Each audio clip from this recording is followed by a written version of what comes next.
selamat bertemu kembali bersama saya di channel Agus L72. Dan kepada kalian yang baru saja menyaksikan video ini, saya mengucapkan terima kasih, welcome. Saya berharap saya bisa menemui kalian semua dalam keadaan yang sehat, dimurahkan dan dilancarkan rezeki kalian, sukses dalam segala hal, baik di dalam pendidikan, dalam pekerjaan, dalam usaha-usaha, apapun usaha yang sedang kalian tekuni saat ini. Ya, hari ini saya akan mengajak kalian untuk menyaksikan kegiatan saya menangani sebuah bonsai yang memang sudah saatnya untuk dilakukan penanganan, atau yang tepatnya lagi saya katakan adalah perapihan. Jadi pada saat-saat yang sekarang ini lebih banyak saya melakukan perapihan terhadap bonsai-bonsai yang sudah saya program beberapa lama. Oke, bonsai apakah yang akan saya lakukan perapihan ini, dan mari kita saksikan lebih lanjut lagi. Selamat menyaksikan.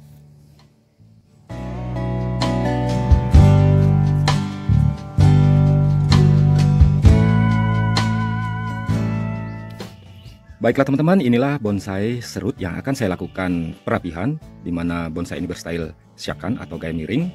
Dan seperti yang kita lihat bahwa bonsai ini sudah terlihat lumayan subur, yang mana sebelumnya mengalami down atau kesuburannya kurang memadai, sehingga perlu dilakukan penanganan. Dan saya telah melakukan pruning total terhadap bonsai ini kurang lebih 2 bulan yang lalu, dan kemudian sekarang sudah terlihat menghijau dan subur kembali.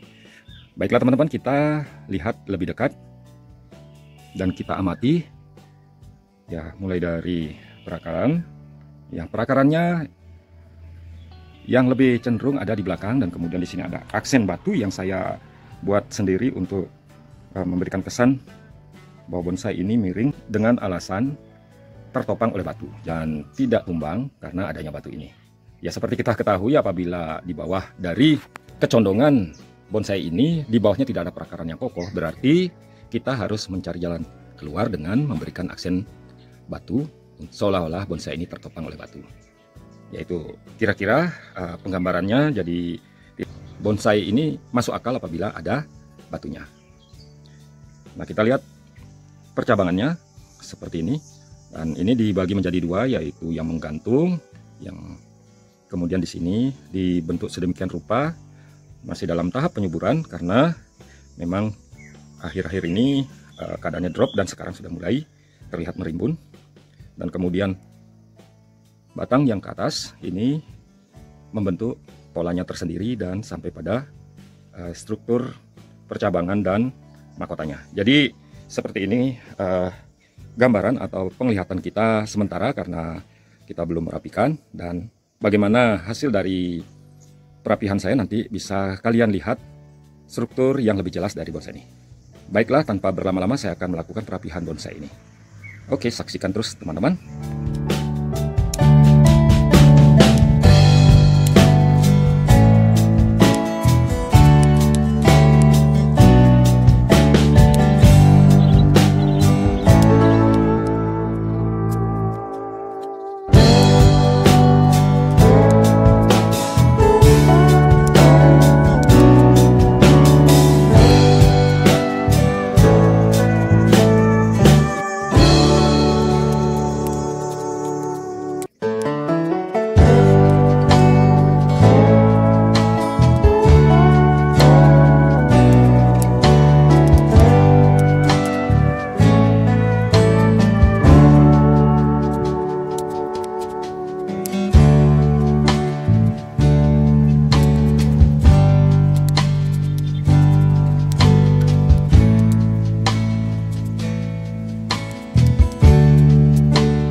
Ya teman-teman, pada akhirnya saya sudah menyelesaikan perapihan bonsai serut ini.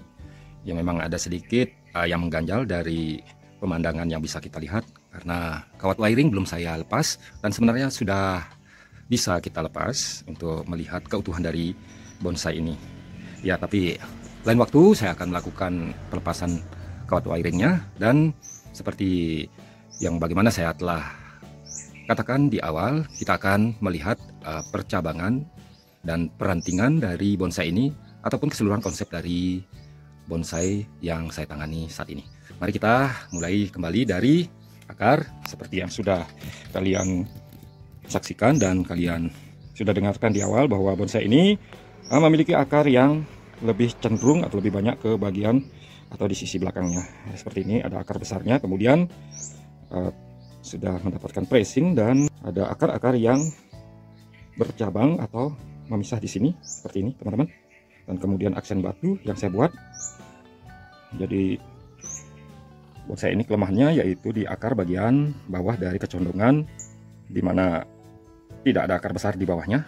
Dan mari kita lanjut kembali ke atas. Nah, konsepnya secara keseluruhan adalah twin trunk, di mana bonsai ini berstylkan syakan yang kita bagi menjadi 2 batang, yang mana percabangan yang dominan ada 2, yaitu yang menggantung ini dan yang naik. Jadi kita bahas dulu yang menggantung. Nah, di sini memang ada kelemahan dari bonsai yang masih dalam proses, di mana belum terjadi pembesaran yang signifikan karena kemarin kesuburan kurang memadai sehingga pertumbuhannya kurang bagus, dan sekarang sudah mulai menghijau. Ya, kita amati dari awal perjalanan batang yang menggantung ini, di mana saya membuat, sebenarnya di sini saya membuat untuk mahkota semuanya yang ini, tapi belum ada pembesaran yang begitu signifikan sehingga pembentukan dari mahkota semu ini belum bisa dilakukan dengan baik. Ya, satu saat nanti di sini akan dibentuk mahkota semuanya. Kemudian yang menjuntai ke bawah ini lebih memanjang ke sini, ya mungkin lagi sedikit lagi. Kita tidak main panjang-panjang karena kondisi dari bonsai ini besar batangnya hanya sekian. Ya, nah ini yang belum, yang masih menjadi PR. Kemudian untuk ke bawahnya ini bisa kita kondisikan sehingga nanti akan terbentuk lebih terstruktur lagi. Nah, kemudian kita lanjut ke batang atau percabangan yang naik atau tegak ke atas, walaupun dalam kenyataannya ini berlekuk. Ya, kita lihat di sini ada percabangan yang merupakan penyeimbang untuk cabang pertama ke belakang dan membentuk kumpulan tajuk-tajuk di sini. Kemudian cabang keduanya tajuk di depan.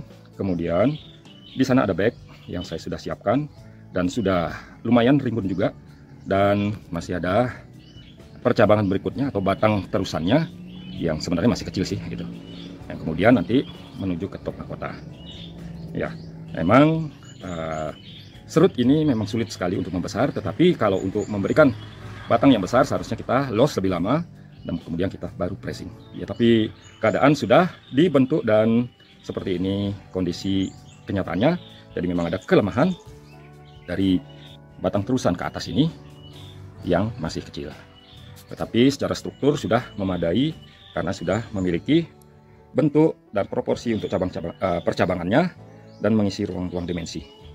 Beberapa waktu yang lalu bonsai ini mengalami drop dan kurang subur pertumbuhannya dan daun-daunnya menguning sehingga banyak perantingan yang tidak bisa tumbuh dengan baik dan bahkan ada yang beberapa yang mati. Nah, ini kemarin saya melakukan pemupukan dengan penambahan pupuk dekastar pada medianya, karena ini hanya sekadar topping atau pelapisan di atas media tanamnya. Ini saya menggunakan pasir malang, tetapi di bawahnya masih media asli dari awal penanaman. Nah, ini yang menyebabkan bonsai ini kurang subur, tapi dengan menggunakan tambahan pemupukan dan penyiraman yang intens. Jadi waktu kita menyiram terkadang tidak sampai turun merembes ke bawah, itu artinya penyiraman masih kurang karena akar-akar yang ada di bawah dengan media yang mungkin saja sudah mengeras itu bisa saja menyebabkan air tidak sampai ke bawah dan mengering setelah terjadi penguapan oleh sinar matahari.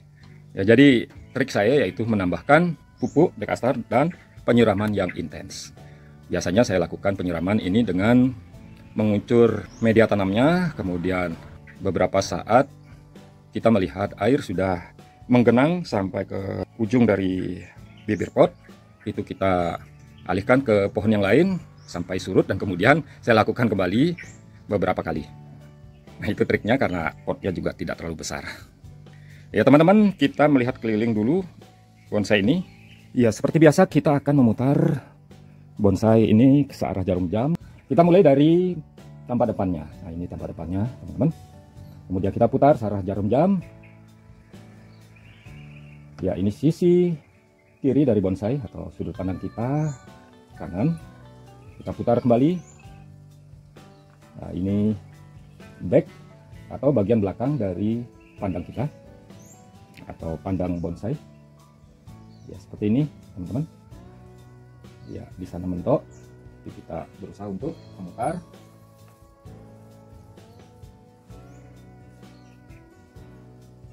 Ya, ini sisi dari kanan bonsai, dan kita kembali ke tampak depannya. Ya, seperti ini. Ya teman-teman, sekiranya demikian dulu video saya ini. Semoga apa yang saya bagikan dan saya share buat kalian semua ini bermanfaat dan menghibur kalian semua. Mungkin saja kalian bisa bersemangat, merasa termotivasi. Mari kita selalu berkarya bonsai. Sampai bertemu kembali di kesempatan-kesempatan yang lain. Salam.